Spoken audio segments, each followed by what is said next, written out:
Bokoto. Population nyonso ya Congo partout, États-Unis, Amérique, France, Belgique, Londres, Canada, Asie, Amérique. Biso tozali awa ngayo Ibrahim Kabila mutu bautaki ko aleve ne nasengi na Nzambe merci mingi ndenge ya protéger biso ya mibale président de la République Fati Beton atelemeli peza makambo oyo asidiki mabe alobi bozolandela justice ndenge esengeli te nalingi mwana wana azala libéré aza congolais aza na droit ya koréclamer makambo na ye bolandela justice ndenge esengeli. En tout cas merci beaucoup na président de la République alakisi biso ke état de droit eza ya solo. Nalingi bino nyonso ba congolais bozala kimia boyeba ke naza déjà libéré awa na à partir ya 23h30 comme ça nazaki libéré awa naza na ndako na nga na vandi mais la lutte continue.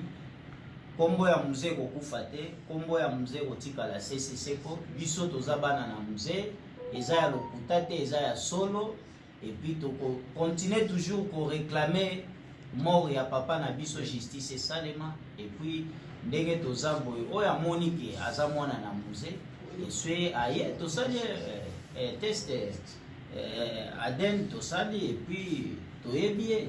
soki aza ndeko na biso tokoyamba ye mais eza te ya kotindelaka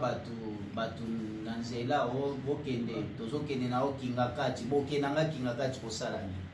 Donc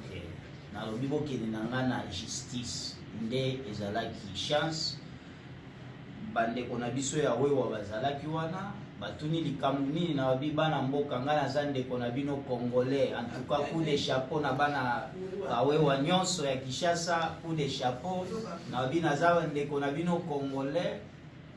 pona na uti ko réclamer mort ya papa na ngai justice esalema nde bato kinga kati bango bayeba memanga na kinga kati yango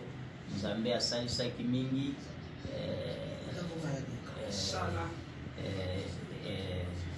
bomoni na makambo nyonso toyeko bima. Fati Beton président peza olaksike oza mutu ya justice atindi batu baye pe major